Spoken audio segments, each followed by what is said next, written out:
마태복음 14장 1절부터 12절까지의 말씀입니다. 우리 찾으셨으면 우리 함께 한 목소리로 읽겠습니다. 시작. 그때에 분봉왕 헤롯이 예수의 소문을 듣고 그 신하들에게 이르되 이는 세례 요한이라. 그가 죽은 자 가운데서 살아났으니 그러므로 이런 능력이 그 속에서 역사하는도다 하더라. 전에 헤롯이 그 동생 빌립의 아내 헤로디아의 일로 요한을 잡아 결박하여 옥에 가두었더니 이는 요한이 헤롯에게 말하되 당신이 그 여자를 차지한 것이 옳지 않다 하였습니다. 헤롯이 요한을 죽이려 하되 무리가 그를 선지자로 여김으로 그들을 두려워하더니 마침내 헤롯의 생일이 되어 헤로디아의 딸이 연석 가운데서 춤을 추어 헤롯을 기쁘게 하니 헤롯이 맹세로 그에게 무엇이든지 달라는 대로 주겠다고 약속하거늘 그가 제 어머니의 시킴을 듣고 이르되 세례 요한의 머리를 소반에 얹어 여기서 내게 주소서 하니 왕이 근심하나 자기가 맹세한 것과 그 함께 앉은 사람들 때문에 주라 명하고 사람을 보내어 옥에서 요한의 목을 베어 그 머리를 소반에 얹어서 그 소녀에게 주니 그가 자기 어머니에게로 가져가니라. 요한의 제자들이 와서 시체를 가져다가 장사하고 가서 예수께 아뢰니라. 아멘. 오늘 말씀은 과거에 했던 헤롯의 이 행동 때문에 오늘을 발목 잡고 있는 그런 내용입니다. 과거에 했던 일 때문에 오늘의 자신의 심리 상태가 왜곡되고 그리고 어려운 가운데 들어가게 되는 일이 일어나는 것을 말씀하고 있습니다. 그러니까 1절과 2절은 14장의 그 시간의 흐름이지만 3절부터 이제 11절까지의 내용은 과거에 있었던 내용인 거죠. 이 세례 요한이 이 사역했던 곳은 다 아시다시피 이 예루살렘 근처 유대 땅의 예루살렘 근처에 있는 이 요단강가입니다. 그 요단강의 이편과 저편 그 양쪽 편을 오가면서 이제 사역을 했던 것 같아요. 그 요단강 건너편 부분을 베레아라고 부릅니다. 베레아가 아니고 베레아라고 부르는 지역입니다. 그 지역을 오가면서 이제 사역을 하는데 그 사역의 중심이 여러분 다 아시다시피 하나님 나라입니다. 하나님 나라고 회개입니다. 회개니까 죄에 대한 문제를 다루는 일을 했던 것이죠. 그 가운데서 헤롯이 했던 일 때문에 그를 정죄하고 꾸짖는 일이 일어나게 됩니다. 여기서 나오는 헤롯은 우리가 이제 예수님이 태어날 당시에 있었던 헤롯과는 다른 인물이죠. 그때 헤롯은 아버지 헤롯입니다. 헤롯 대왕이라고 불리우는 분이에요. 헤롯 1세. 그러니까 팔레스타인을 다스리던 그가 이제 그의 아들들이 여럿이 있거든요. 그 여럿 가운데 오늘 등장하는 아들이 둘이 있어요. 헤롯 빌립이라고 불리우는 아들. 여기 이제 3절에 보시면 그 동생 빌립이라고 되어 있는 그 인물이 바로 한 인물입니다. 그리고 또 하나의 헤롯이 있는데 그의 이복 형제, 배다른 형제 헤롯 안티파스라고 불리우는 그런 존재가 있게 됩니다. 문제는요, 그 가운데서 헤로디아라는 여인이 문제를 일으키게 되는 것입니다. 헤로디아는 누구냐?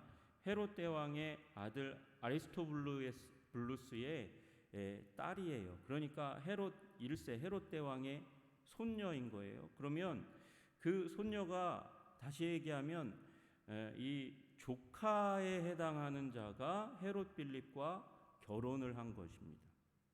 그러니까 나이가 훨씬 더 젊고 그리고 이뻤던 것 같아요. 그래서 헤롯 빌립과 그렇게 결혼을 했는데 문제는 빌립이 이 역사 가운데서 그렇게 이제 무능한 사람으로 표현된 것 같아요. 그러니까 무능한 존재로 여겨져서 그래서 이 헤로디아가 일부러 헤롯 빌립과 이혼을 한 후에 헤롯 안티파스가 자기의 첫 번째 아내가 이혼하도록 만들고 그리고 본인이 헤로디아가 헤롯 안티파스와 결혼하는 일이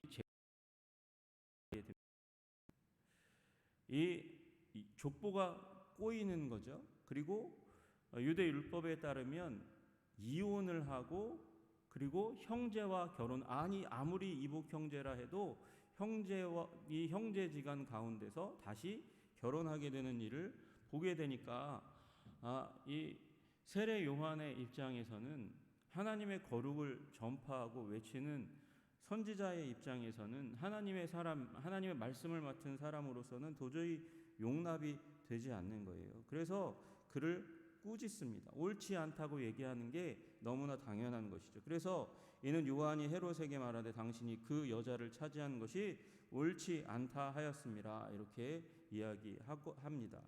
그 꾸짖음을 듣고 마음이 불편하니까 헤롯 안티파스가 요한을 잡아다가 결박하여 옥에 가두고, 그리고 죽이고 싶은 마음이 있었지만 사람들의 이목이 두려워서 죽이지 못하는 가운데 있다가 자신의 생일날 헤로디아의 딸이 살로메라고 불리우는 여인이 와서 잔치상 가운데서 수많은 사람들 앞에서 춤을 추었어요. 춤을 아름답고 멋있게 추니까 이제 맹세를 하게 됩니다. 네가 원하는 건 무엇이든지 주겠다. 여러분, 그러니까 지금 자기 조카뻘에 해당하는 여인 헤로디아와 결혼한 상태이고, 그 딸 살로메는 자기의 이복 형제의 딸이니까 더 젊겠죠. 이제 의부 딸 살로메가 춤을 추고 멋있게 춤을 추고 무엇을 요구하겠나? 요구해봤자 굉장히 뭐 금이나 은이나 보석이나 뭐 이런 것들을 요구할 줄 알았는데, 그 요구가 아주 깜짝 놀라운하게도 자기 어머니를 비난했던 세례 요한의 머리를 달라고 이야기하는 거예요. 그를 죽여달라고 이야기하는 끔찍한 요청을 대하게 됩니다. 근데 그 끔찍한 요청을 듣고 헤롯이 고민을 하게 돼요. 마음에 부담이 있게 됩니다. 하나님의 사람을 죽인다, 이게 쉽지 않은 일인 거죠. 감옥에 가두어 있어서, 그래서 이제 더 이상은 자기와 결혼한 그 아내 헤로디아의 일을 세상 가운데 말하지 못하게 했는데 그것만으로 만족했어요. 사실은 이 마가복음 6장에 보시면 이 헤롯 안티파스가 세례 요한에 대해서 가지고 있던 마음을 더 자세히 설명하고 있거든요. 헤로디아는 어떻게 여겼냐면 요한을 원수로 여겨 죽이고자 하였으되 하지 못했어요. 왜 못했냐면 헤롯이 반대했다는 거예요. 헤롯 안티파스가 반대했다는 거예요. 왜냐하면 6장 20절 마가복음 6장 20절에 이렇게 말씀하세요. 헤롯이 요한을 의롭고 거룩한 사람으로 알고 어떻게 해요? 두려워했어요. 그리고 보호하며 누구로부터 보호했을까요? 헤로디아로부터 보호했겠죠. 또 그의 말을 들을 때에 크게 번민을 하면서도 달갑게 들음이로라. 그러니까 세례 요한의 꾸짖음의 말씀을 들었을 때 마음이 불편했어요. 번민했어요. 이 결혼의 문제가 옳지 않다는 걸 자기도 알고 있었고, 그것을 누군가가 꾸짖어 이야기했을 때 오히려 달갑게 듣는 일이 일어났어요. 마음의 번민이 일어났지만 달갑게 들었어요. 처음의 마음이 이것이었을 거예요. 그런데 하나님의 사람이라고 그 세례 요한을 아내가 이제 자꾸 자기는 달갑게 두려워하면서 듣고 있는 그 거룩한 하나님의 사람의 말씀을 마음 가운데 듣고 있는데, 누가요?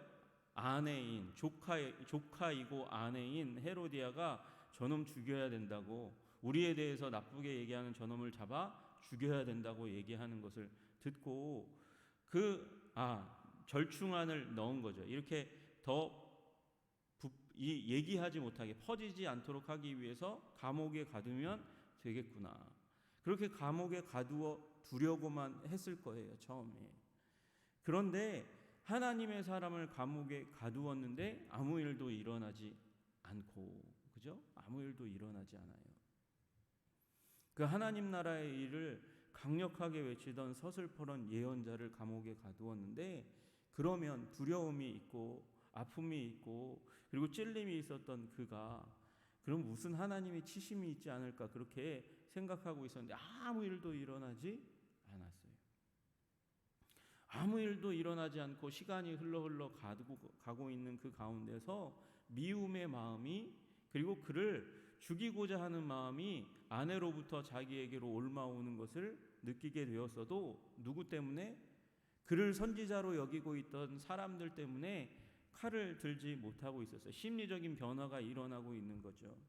그런데 살로메의 춤과 그리고 맹세를 해놓고 이제 너에게 무엇이든지 주겠다, 사람들 앞에서 다 호언장담을 한 상황 가운데서 살로메가 세례 요한의 머리를 주십시오 그렇게 얘기하니까 갈등을 하게 되고, 자신의 맹세한 것과 사람들이 쳐다보고 있는 것, 처음에도 사람들 때문에 세례 요한을 가두었는데 그 사람들의 이목 때문에 견디다 못해 그 세례 요한의 목을 치라고 그 딸의 소원을, 자기 아내의 소원을 들어주라고 이야기해서 세례 요한의 목을 베게 되는 일이 일어나게 되었습니다.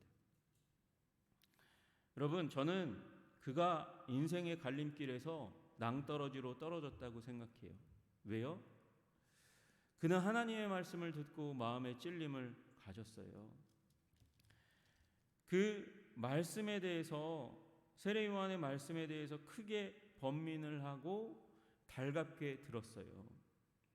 그런데 그 하나님의 사람을 감옥에 가두었더니 교만의 마음이, 그리고 자기가 해낼 수 있다고 하는 그 마음이, 컨트롤할 수 있다고 생각하는 그 마음이 불이 듯 마음 가운데 일어나고, 그리고 죽이고자 하는 마음도 강력하게 들고, 결국 그 살로메의 춤과 그리고 요구 때문에 세례 요한을 죽이는 인류 역사 가운데 하지 말아야 될 일을 한 사람으로 기억됩니다. 여러분, 그 가운데 예수님은 이 세례 요한의 이야기를 이 자리 가운데 그 마태의 마음을 움직여서 집어넣잖아요. 과거의 일인데 끌어다가 이 자리 가운데 집어넣어요. 그런데 그 내용에 왜 집어넣었냐? 핵심적인 내용은 2절 때문이에요. 그 신하들에게 이르되 이는 세례 요한이라 그가 죽은 자 가운데서 살아났으니 그러므로 이런 능력이 그 속에 역사하는도다. 헤롯이 세례 요한의 환생으로, 부활로 그렇게 여기는 일이 일어나요. 누구를요? 예수님을.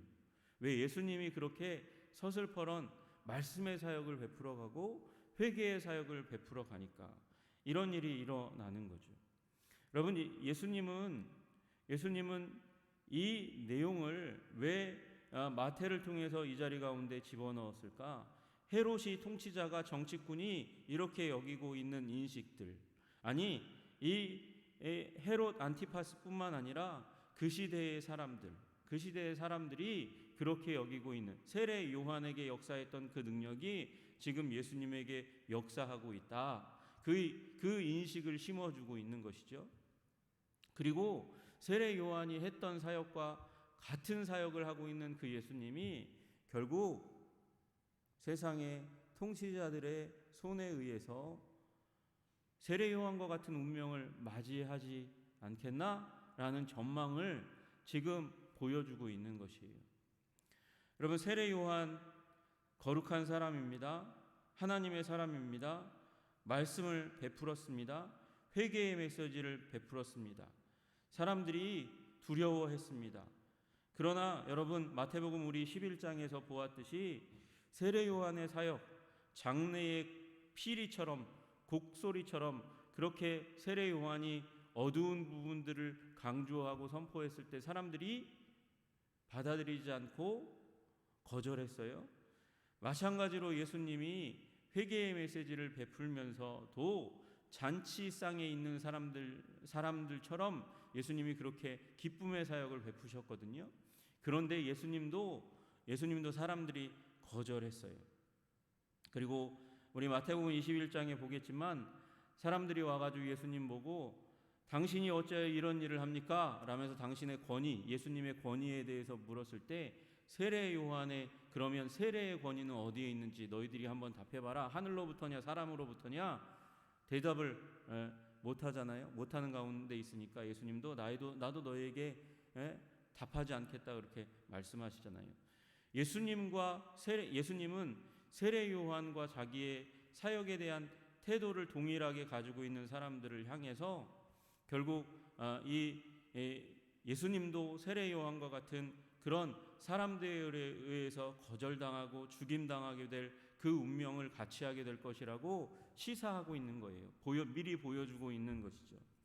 여러분, 우리는 우리 이 땅 가운데 살아가면서 하나님께서 은혜를 주셔서 예수 그리스도를 접하게 되었고요. 그 예수님의 말씀을 접하다가 그 말씀을 하신 예수님을 나의 삶의 구주요 주님으로 영접하며 이 자리 가운데 살아가고 있습니다. 그 말씀을 사모합니다. 때로 그 말씀이 우리의 심령을 거스리고 마음을 불편하게 할 때가 있어요. 여러분, 그 말씀을 들을 때 그 말씀을 달갑게 여기셔야 돼요. 그 말씀을 가슴 가운데 두어야 돼요. 주위에 어떠한 아주 가까운 자기가 사랑하는 사람이 그 말씀을 무시하라고, 그 말씀을 하는 존재를 무시하라고 말하는 그런 순간이 온다 할지라도 그 음성을 내 삶의 중심에서 밀어내고 하나님의 말씀을 마음의 중심 가운데 두어야 헤롯 안티파스와 같은 잘못된 역사 가운데서 거대한 실수를 저지르는 그런 인물과 같이 낭떠러지로 떨어지지 않게 되는 것이죠. 여러분, 하나님의 말씀을 삶의 중심 가운데 두시기를 주님의 이름으로 축복합니다. 안티파스처럼 그렇게 실패하지 않으려면 다른 그 어떤 음성보다 하나님의 음성을 중심 가운데 두어야 하는 거예요. 여론보다 자기가 맹세했는데 맹세를 지키지 않는 사람이라고 여겨지는 그 사람들의 시선과 여론, 자기 자신을 죄인이라고 얘기하는 그 하나님의 음성, 그 음성을 듣기 싫어가지고 감옥에 가두는 어떻게 보면 회피하고자 하는 마음, 은폐하고자 하는 그 마음들, 그런 마음들이 하나님으로부터 우리를 멀어지게 하는 것이라는 거죠. 사람들의 음성을 듣고 거룩한 하나님의 말씀을 삶의 중심에서 사이드로 밀어내고자 하는 그런 마음들이 우리를 결국 헤롯 안티파스와 같은 그런 인물로 만들어내는 외부의 능력입니다. 그런 능력들을 우리의 삶의 중심으로부터 밀어내는 여러분 되시기를 주님의 이름으로 축복합니다.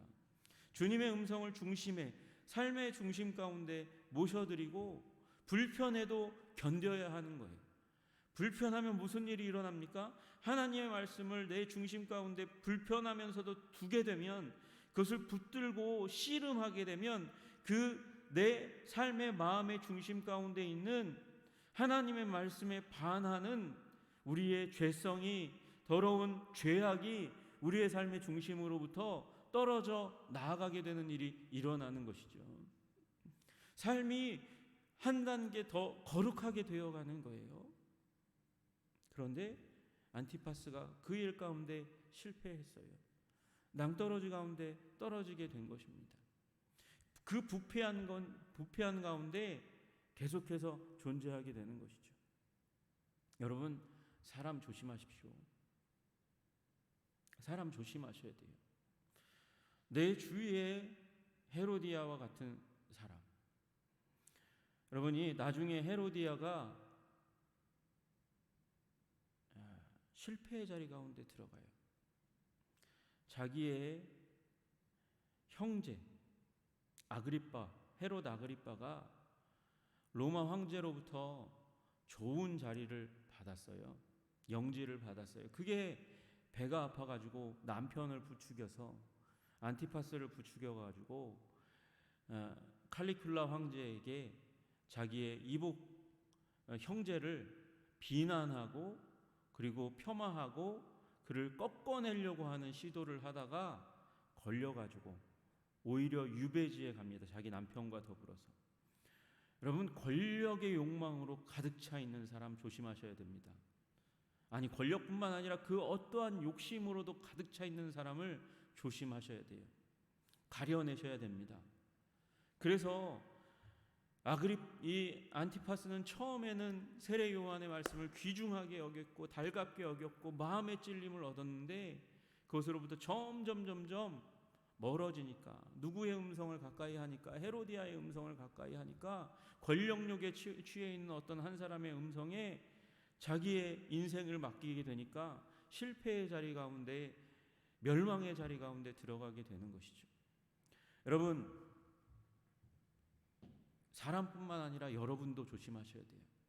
여러분 안에 있는 욕심, 그 정과 욕심을 십자가에 못 박지 않고는 우리는 승리하는 인생을 살아갈 수가 없습니다. 한순간 미끄러져 내리는 낭떠러지에 떨어지는 인생을 살아갈 수 있는 거예요. 아그리빠가 만약에 세례 요한의 음성을 듣고 회개했다면, 그의 삶을 새롭게 하려고 몸부림쳤다면, 그 말씀을 따라서 삶을 새롭게 하려고 몸부림쳤다면, 역사는 어쩌면 헤롯의 개인의 역사는 새롭게 되었을지 모르겠습니다. 여러분, 오늘도 여러분의 인생을 새롭게 하나님의 말씀 가운데 맡기시기를 주님의 이름으로 축복합니다. 말씀을 중심에 두십시오. 내 정과 욕심을 육체의 욕망과 그 욕망을 부추기는 사람의 음성들을, 여론을 여러분 내 마음의 중심 가운데서 밀어내고 하나님의 말씀, 그 말씀을 거룩하게 대하시는 여러분 되실 때 여러분의 인생이 달라지게 될 줄로 믿으시기를 주님의 이름으로 축복합니다.